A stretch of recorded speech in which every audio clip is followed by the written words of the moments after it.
दिल्ली में जल संकट के लिए सत्याग्रह कर रही मंत्री आतिशी की तबीयत बिगड़ गई है। आतिशी को शुगर लेवल कम होने के बाद दिल्ली के एलएनजेपी अस्पताल में भर्ती करवाया गया है, जहां डॉक्टरों ने उनके स्वास्थ्य की जांच की है। दिल्ली सरकार के मंत्री सौरभ भारद्वाज ने आतिशी की सेहत को लेकर पूरी जानकारी दी है। तो उनकी 36 तक शुगर लेवल आई, जो कि अच्छी नहीं है, सीरियस रहती है, इसलिए उनको हमने जो है अभी एलएनजेपी हॉस्पिटल में एडमिट कराया है। आतिशी के अनशन का आज चौथा दिन था जब उनकी तबीयत बिगड़ी और डॉक्टरों ने उन्हें अस्पताल में भर्ती होने की सलाह दी। आतिशी ने पहले तब तक अनशन करने का ऐलान किया था जब तक हरियाणा सरकार दिल्ली वालों के हक का पानी नहीं दे देती, लेकिन अब तबीयत बिगड़ने के बाद उनका ये मिशन अधूरा रह गया है। Bureau report, Republic Bharat. और इसी पीछे एक और बड़ी खबर आपको बता दें, आपातकाल की आज 50वीं बरसी है, जिसको लेकर बीजेपी आज कार्यक्रम करने वाली है। अलग अलग जगह पर आपको 50वीं बरसी है आज। बीजेपी आज देश भर में कार्यक्रम करेगी, कांग्रेस के सत्तावाद को बेनकाब करेगी। बीजेपी मुख्यालय में जेपी नड्डा ने भाषण भी दिया था। आपको बता दें कि डार्क डेज ऑफ डेमोक्रेसी, ये आज के कार्यक्रम की थीम भी रखी गई है। इमरजेंसी की 50वीं बरसी है आज।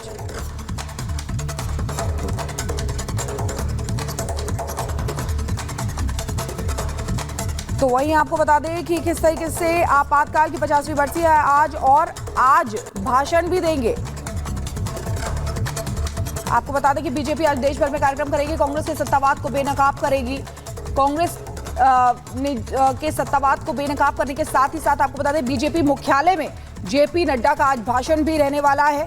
डार्क डेज ऑफ डेमोक्रेसी इस कार्यक्रम की थीम रखी गई है। कांग्रेस की तानाशाही, बर्बरता और देश के संविधान के प्रति उनकी सोच को उजागर करने के लिए बीजेपी ये राष्ट्रव्यापी कार्यक्रम का आयोजन कर रही है। बीजेपी की तरफ से ये कहना है। और आज बीजेपी के राष्ट्रीय अध्यक्ष जेपी नड्डा जो भाषण भी देंगे। और ये दो तस्वीरें आपको दिखा रहे हैं किस तरीके से आपातकाल के 50 साल पहली तस्वीर आप देख सकते हैं। और वहीं दूसरी तस्वीर में कांग्रेस के खिलाफ प्रदर्शन आज होने वाला है। वही कांग्रेस की तानाशाही आपको बता रहे हैं और उनकी सोच, संविधान के प्रति जो उनकी सोच है उसको उजागर करने के लिए बीजेपी की तरफ से ये कहना है कि इसीलिए ये राष्ट्रव्यापी कार्यक्रम किया जा रहा है। और आपातकाल के विरोध में एक कार्यक्रम का आयोजन आज होना है। जेपी नड्डा जो बीजेपी मुख्यालय में भाषण भी देंगे। डार्क डेज ऑफ डेमोक्रेसी कार्यकाल नाम दिया गया है इसको, और लगभग दोपहर में 12:30 बजे वो संबोधित भी करने वाला है। और वहीं आपको अब तस्वीरें दिखाएंगे कि किस तरीके से संसद सत्र का आज दूसरा दिन है और साथ ही साथ सांसदों का शपथ ग्रहण भी है। तो आज दूसरा दिन कैसा रहने वाला है, क्या हंगामेदार रहने वाला है। वहीं दूसरी तस्वीर में आपको दिखा रहे हैं विपक्ष की तरफ से विरोध प्रदर्शन चल रहा है। पहली तस्वीर में शपथ ग्रहण लगातार जारी है और दूसरी तस्वीर में विपक्ष की तरफ से विरोध किया जा रहा है। तो आपको बता दें कि सांसदों का शपथ ग्रहण जो चल रहा है, लेकिन इसी को लेकर विपक्ष अब सियासत कर रहा है, विरोध प्रदर्शन कर रहा है। दूसरी तस्वीर में आपको दिखा रहे हैं जो सांसद चुन के आए हैं वो अपनी शपथ ले रहे हैं, लेकिन विपक्ष जो है उसको मिर्ची लग रही है और इसलिए विरोध प्रदर्शन कर रहे हैं। तो आपको बता दें दो तस्वीरों के जरिए आज का दिन संसद में शपथ ग्रहण लगातार जारी है। वहीं आज आपातकाल की 50वीं बरसी है। 25 जून 1975 को तत्कालीन प्रधानमंत्री इंदिरा गांधी की सिफारिश में देश में आपातकाल की घोषणा की गई थी। एक तरफ आपातकाल की 50वीं बरसी है, नई संसद में सांसदों का शपथ ग्रहण चल रहा है, तो वहीं सियासी पिच पर संविधान बचाने को लेकर पक्ष और विपक्ष में नई रार शुरू हो चुकी है। बीजेपी आज पूरे देश में कांग्रेस के सत्तावाद को बेनकाब करने की तैयारी में जुटी हुई है। पूरी खबर हमारी खास रिपोर्ट में।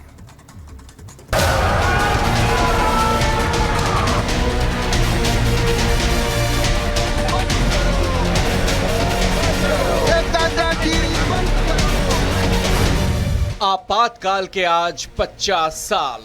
कि भारत में फिर कभी कोई ऐसी हिम्मत नहीं करेगा जो 50 साल पहले की गई थी। संसद के अंदर बाहर घमासान। 100 बार यही बात बोलेंगे और इमरजेंसी के 50 साल हो रहे। संविधान बचाने पर मचा संग्राम। कांग्रेस को बेनकाब करेगी बीजेपी। 25 जून 1975 को देश कभी भुला नहीं सकता। लोकतंत्र में भरोसा रखने वाला समाज कभी लोकतंत्र पर लगे इस काले धब्बे को भूल नहीं सकता। आज देश में लगे आपातकाल की 50वीं बरसी है। आज ही के दिन 50 साल पहले तत्कालीन प्रधानमंत्री इंदिरा गांधी की सिफारिश पर तत्कालीन राष्ट्रपति फखरुद्दीन अली अहमद ने भारतीय संविधान के अनुच्छेद 352 के तहत देश में आपातकाल की घोषणा की थी। मौलिक अधिकारों पर रोक लग गई थी। प्रदर्शन और विरोध का अधिकार छीन लिया गया था। विपक्ष के नेताओं को जेल में डाल दिया गया था। प्रेस की आजादी छीन ली गई थी। बड़ी लंबी कहानी है। दर्द बहुत पुराना है। घाव गहरे हैं और इसलिए जब भी जुल्म की बात होती है तो आजादी के बाद लोग आपातकाल को याद करते हैं। याद करते हैं कि कैसे लोकतंत्र का गला घोंटा गया था। लोकसभा चुनाव के बाद 18वीं लोकसभा में संसद के पहले दिन प्रधानमंत्री मोदी ने एक बार फिर 25 जून की तारीख को लेकर देश को सजग किया। याद दिलाया लोकतंत्र के उस काले धब्बे को और विपक्ष को याद दिलाई लोकतंत्र में उसकी बड़ी जिम्मेदारी को। भारत के लोकतंत्र में जो काला धब्बा लगा था उसके 50 वर्ष हो रहे हैं। भारत के संविधान को पूरी तरह नकार दिया गया था।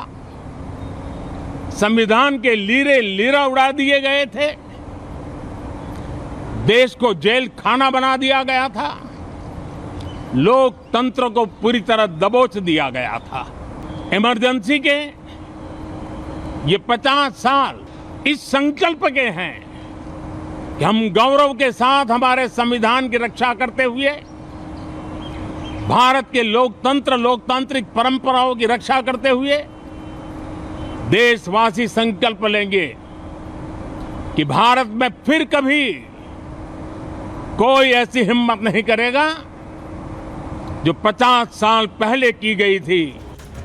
कल नई संसद में एक तरफ पीएम मोदी बतौर सांसद शपथ ले रहे थे तो वहीं विपक्ष संविधान की प्रति को हाथ में लेकर इसे बचाने की मांग कर रहा था। अब आपातकाल की 50वीं बरसी पर बीजेपी कांग्रेस के इसी दोहरे चरित्र की पोल खोलने की तैयारी में है। बीजेपी मुख्यालय में आज बीजेपी अध्यक्ष JP Nadda dark days of democracy पर कार्यकर्ताओं से संवाद करेंगे। साथ ही पूरे देश में बीजेपी कांग्रेस की सत्तावाद की पोल खोलने की मुहिम चलाएगी। किस तरह कांग्रेस ने एक वक्त संविधान तक को ताक पर रख दिया था, वही कांग्रेस आज संसद में और संसद से पहले लोकसभा चुनाव में संविधान बचाने के नाम पर जनता के बीच गई। और दिलचस्प है कि इस ड्रामे के बाद भी वो 50 सीटों से 99 सीटों पर पहुंच गई। पीएम मोदी ने इसी ड्रामे के खिलाफ विपक्ष को कल आगाह किया। लोगों को अपेक्षा नहीं है कि नखरे होते रहे, ड्रामा होते रहे, डिस्टर्बेंस होता रहे। लोग सब्सटेंस चाहते हैं, स्लोगन नहीं चाहते हैं।